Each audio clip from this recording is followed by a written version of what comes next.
several suspects linked to the recent Brussels attacks on the metro and airport that left 32 dead. Abrini, a Belgian of Moroccan origin, was seen at a petrol station north of Paris 2 days before the attacks with key suspect Salah Abdeslam.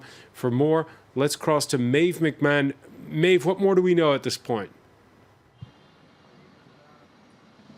Well, the federal prosecutor here in Belgium has confirmed that several arrests were made today, Friday, in connection with the Brussels bombings, both in Zaventem Airport and in Maalbeek metro station. They're yet to reveal the identities of those that were arrested this afternoon.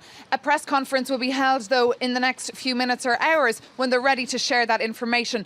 But in the meantime, police, both French and Belgian, have been confirming to reporters here from various news agencies and various Belgian television stations that indeed one of the men that could have been arrested today is Mohamed Abrini. Now, he's a close childhood friend of Salah Abdeslam, who ironically enough was captured 2 weeks ago at around the same time in his home area of Molenbeek. And we're hearing tonight from VRT, the Flemish television station, that Mohamed Abrini could have been caught in Anderlecht, which is a neighbourhood just next door to Molenbeek. Now, just to remind our viewers, Mohamed Abrini is a 30-year-old Belgian Moroccan. As I said, he's a close friend of Salah Abdeslam, and he was seen with Salah Abdeslam just 2 days before the Paris attacks in Ressons in a gas station. He's this number of pictures floating online of him taken by CCTV footage with Salah Abdeslam. It was understood that he was the driver of a Renault Clio that was then used 2 nights later in Paris on the 13th of November. He has a criminal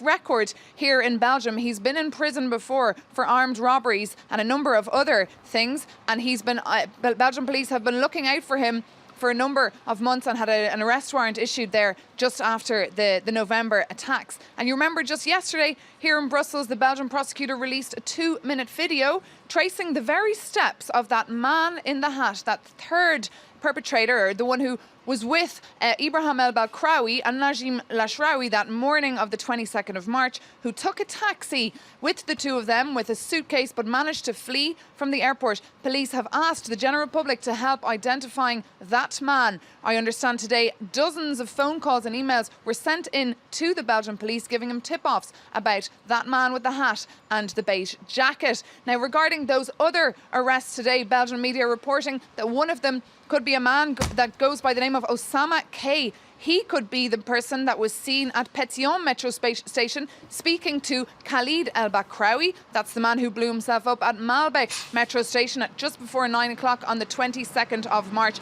All of these details, of course, to be confirmed in the next half an hour or hours here in Belgium by the prosecutor when they speak to the press. Yeah, when it comes to those Brussels attacks, as you mentioned, Maeve, we're looking for at least 2 people who were caught on CCTV. Absolutely. At CCTV with Khalid el-Bakraoui, one man was seen at Pétion metro station. That's on that same line of the Maalbeek metro station where Khalid el-Bakraoui blew himself up at just before 9 a.m. on that 22nd of March.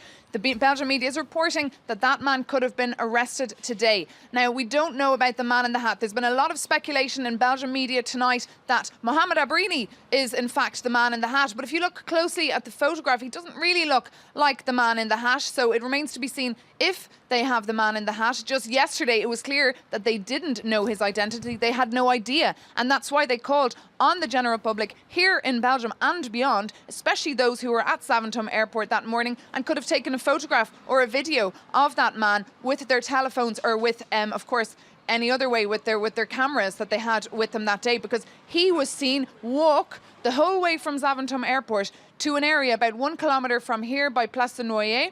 That was where he was last seen at 10 to 10 on that morning of the 22nd of March. He left his jacket at Zaventem town and he was seen then in a white shirt, and they were still looking for him yesterday. So it's been a busy day here in Brussels with a lot of police sirens and a few arrests. I saw even myself earlier 2 men handcuffed in a car that the police was taking near Artlois metro station. So it remains to be seen what the federal prosecutor has to say when he speaks to press later tonight, just 2 weeks after Salah Abdeslam was captured. Salah Abdeslam, of course, as we speak, is in a high security prison in Bruges awaiting extradition to France.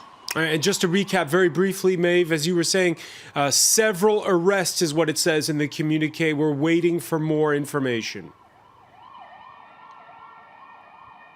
We are indeed a number of arrests, and now you can probably hear as well sirens behind me. It's been a bit like that all day here this Friday in Belgium, because we know that the police have been looking for a number of people linked not only to the Paris attacks but also to the Brussels attacks, and also to that arrest in Paris of Rede Cricket. They were also have taken charge of have taken into custody two men linked to the Rede Cricket dossier in France. A man, of course, who was planning a massive attack over in Paris. So the police have been working on a number of dossiers in the last few weeks and months, in close cooperation, of course, with their French colleagues. They're hoping to really interrogate Salah Abdeslam with regards to an arrest they made, or an investigation, of course, in the Farge district back on the 16th of March. But it seems tonight, if Mohamed Abrini has been caught, a close friend of Salah Abdeslam, it will connect just another little dot in this latest investigation.